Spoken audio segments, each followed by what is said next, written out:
Welcome, CNG 132 online. Man, this week has been crazy.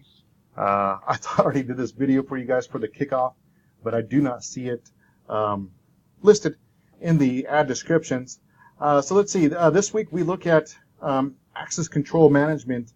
We look at, let's see, rule-based access control, role-based access control, discretionary access control, mandatory access control.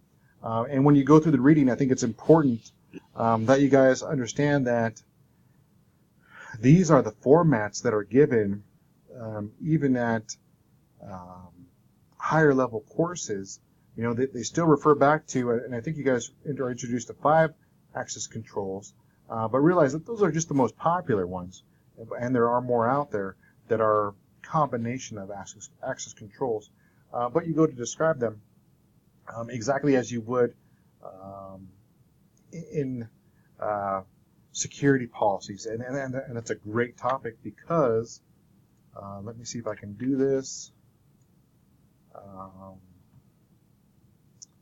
maybe it's here.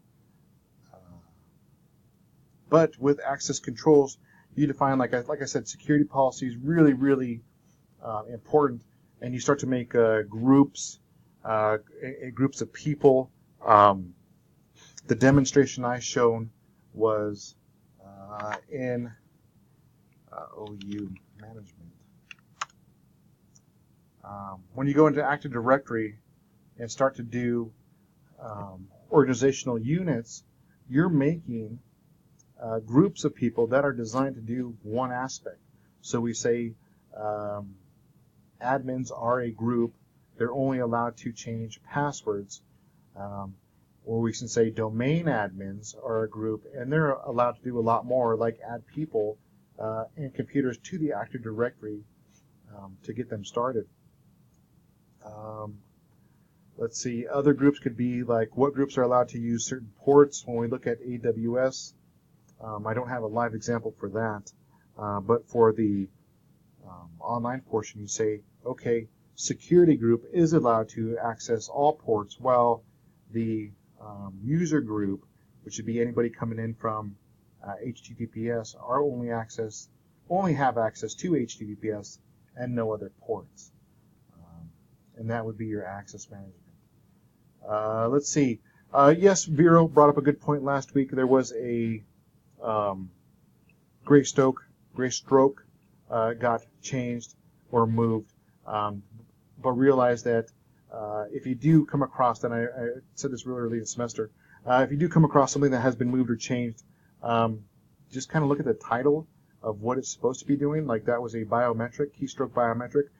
We can enter a Google search keystroke biometric, and then another platform should come up.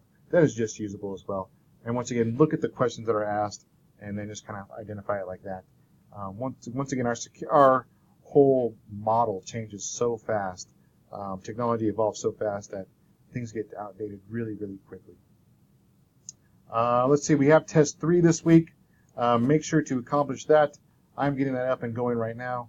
But good luck, and I'll have that open for just a little bit longer because I already thought I did this video, but obviously I must have skipped it or might have hit not upload. If you have any questions, reach out to me, and that's it for this week.